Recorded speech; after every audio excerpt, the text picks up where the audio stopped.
এক মা golden eagle তার বাচ্চাকে শিকার করা শেখাচ্ছিল। ঠিক তখনই হঠাৎ তার একটি ডানা ভয়ঙ্করভাবে ভেঙে যায়। প্রচন্ড ব্যথা সহ্য করে সে কোনোভাবে উপত্যকায় পৌঁছায়, কিন্তু এখন সে আর উঠতে সক্ষম ছিল না। যখন ছোট্ট গোল্ডেন ঈগলটি তার মাকে খুঁজে পেল না, তখন সে দিনের পর দিন আকাশে উড়ে মাকে খুঁজতে লাগলো, কিন্তু মায়ের কোনো খোঁজে মিলল না। অবশেষে ক্ষুধার তাড়নায় তাকে নিজেকেই খাবারের খোঁজে বের হতে হলো। কিন্তু এই ছোট্ট ঈগলটি এখনো শিকার করা শেখেনি। জীবনের এই কঠিন পরীক্ষায় সে বারবার ক্ষুধায় কষ্ট পেতে লাগলো। বাধ্য হয়ে সে ঘাস আর বরফ পর্যন্ত খেয়ে পেট ভরানোর চেষ্টা করলো। কিছুদিন আগে সে উপত্যকার নিচে দুটি বিশাল হরিণ দেখেছিল, কিন্তু এত বড় প্রাণী তার শিকার হওয়ার মতো ছিল না। কিছুক্ষণ পর সেখানে একদল বুনো ছাগল এলো। সে চুপচাপ তাদের ঘাস খেতে দেখছিল। সেও ঘাস খাবার চেষ্টা করলো, কিন্তু তার গলা সেটা গিলতেই পারল না। এরপর সে ছাগলগুলোর কাছে উড়ে গেল, যেন তাদের কাছে সাহায্য চাইছে, কিন্তু বদলে সে পেল শুধুই অবহেলা। হতাশ হয়ে সে আবার উড়ে গেল নতুন সুযোগের খোঁজে। এদিকে পাহাড়ে ঠান্ডা আরো বাড়তে শুরু করেছে। উঁচু চূড়াগুলো পুরো বরফে ঢেকে গেছে। ছোট্ট ঈগলটি বরফের মাটিতে নেমে চঞ্চুতে বরফ ভরে ক্ষুধা মেটানোর চেষ্টা করছিল। ঠিক তখনই দূরে দৌড়ে পালানো কয়েকটি খরগোশ তার চোখে পড়ে। সে জীবনে প্রথমবার শিকার করার চেষ্টা করলো, কিন্তু বড় একটি ভুল করে ফেলল। খরগোশগুলোর দিকে উড়ে যাওয়ার সময় সে বারবার শব্দ করছিল। শব্দ শুনেই খরগোশগুলো পালিয়ে যায়, আর সে অসহায়ের মতো শুধু তাদের চলে যাওয়া দেখতে থাকে। ঠিক তখনই বাতাসে পচা মাংসের তীব্র গন্ধ ভেসে আসে। সে গন্ধ অনুসরণ করে উড়ে যায়। সেখানে কয়েকটি কাক দুটি মৃত হরিণের দেহ খাচ্ছিল। আসলে এই সেই দুই হরিণ যারা কিছুদিন আগে নিজেদের শিঙের লড়াইয়ে মারাত্মক আহত হয়ে মারা গিয়েছিল। কাকগুলো ছোট্ট ঈগলটিকে দেখেই তাকে তাড়ানোর চেষ্টা করলো, কিন্তু তখন ক্ষুধা তার সব ভয় আর লজ্জা কেড়ে নিয়েছিল। সে সরাসরি মৃতদেহের উপর ঝাঁপিয়ে পড়ে খেতে শুরু করলো। পুরো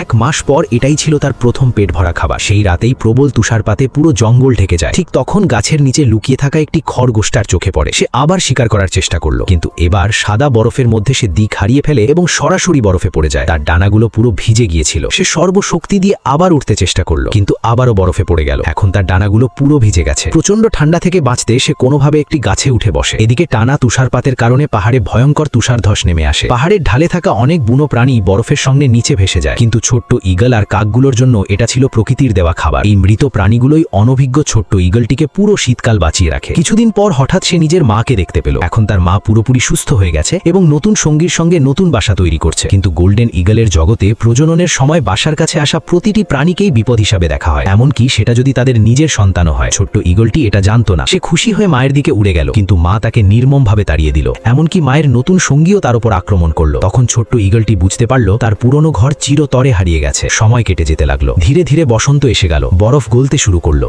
আর ছোট্ট ঈগলটিও এর মধ্যে কঠিন শীতের সঙ্গে লড়াই করতে শিখে গেছে। ঠিক তখনই নিচে পাহাড় বেয়ে ওঠা একটি মেষশাবককে তার চোখে পড়ে। সে মুহূর্তের মধ্যে আক্রমণ করে। আগের ব্যর্থতা আর কঠিন শীত তাকে এখন অনেক শক্তিশালী করে তুলেছে। তার চোখে এখন আর ভয় নেই, আছে একজন শিকারীর আত্মবিশ্বাস। সে নিখুঁতভাবে মেষশাবকটিকে নিজের নখরে চেপে ধরে পাহাড়ের দিকে উড়ে যায়। এখন ছোট্ট গোল্ডেন ঈগল নিজেই শিকার করতে শিখে গেছে। যে ভয়ঙ্কর পাহাড় একসময় তার জীবনকে কষ্টে ভরিয়ে দিয়েছিল, আজ সেই পাহাড়ই তার শক্ত ভবিষ্যতের ভিত্তি হয়ে দাঁড়িয়েছে।